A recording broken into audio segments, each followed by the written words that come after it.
చౌబతుకులు అయిపోయి చాలా జీవితాల్లో దీపాలు ఆరిపోయాయి చాలా కుటుంబాలు.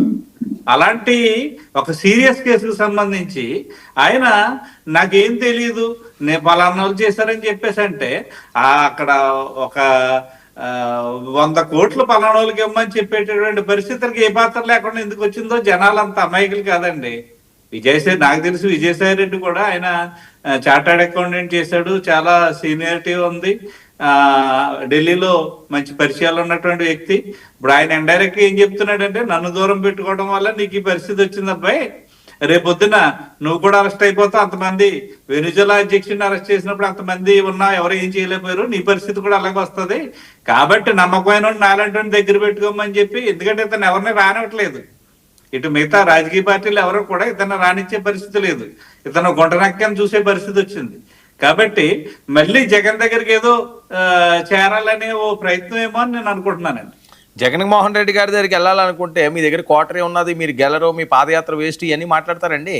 అదే కదా, ఇప్పుడు వాళ్ళందరూ పక్కన ఉన్నారు, వాళ్ళందరూ పక్కన పెట్టేస్తే నేను ఈ కూటమి ఉన్నంతసేపు నీకు భవిష్యత్తు ఉండదు. కూటమిని విడగొట్టాలంటే విడగొట్టేటటువంటి వ్యక్తులు కావాలి.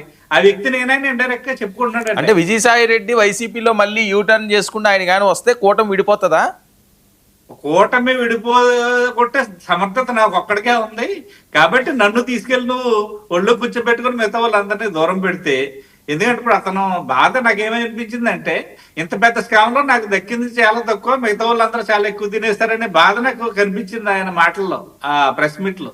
ఇప్పుడు ఆయన బాధ ఎంతసేపు ఏంటంటే నన్ను మళ్ళీ దగ్గర చేర్చుకుంటే నేను ఒక్కడే చేయగలను, ఎవరో చేయలేరనే ఓ ఆలోచన ఆయన దగ్గర కనిపించింది.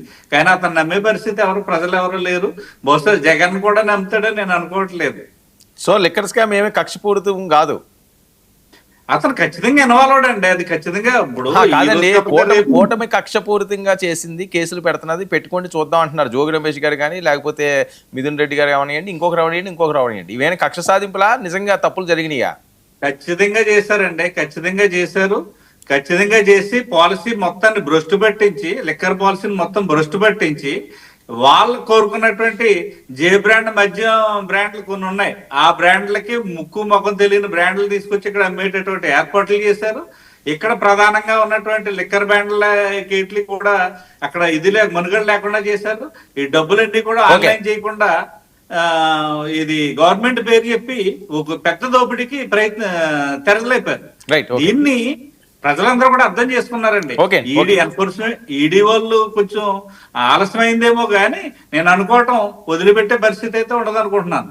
అందుకని ఇప్పుడు కొంచెం తెలిసిన వ్యక్తి కదా, అందుకని చెప్పి కాస్త నేను చాలా ఉత్తమంగానే ప్రదర్శన చేశాడేమో అనుకుంటున్నాను నేను. ఓకే ఓకే జూపుడు గారు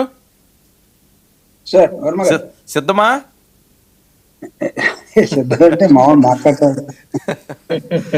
అందరూ అయిపోయారు కదా సార్, ఇంక మీరేగా.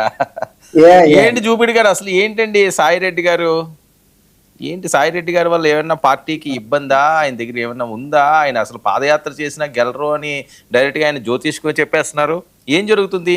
మంచి కోసం జనసేన తపన పడుతున్నదట.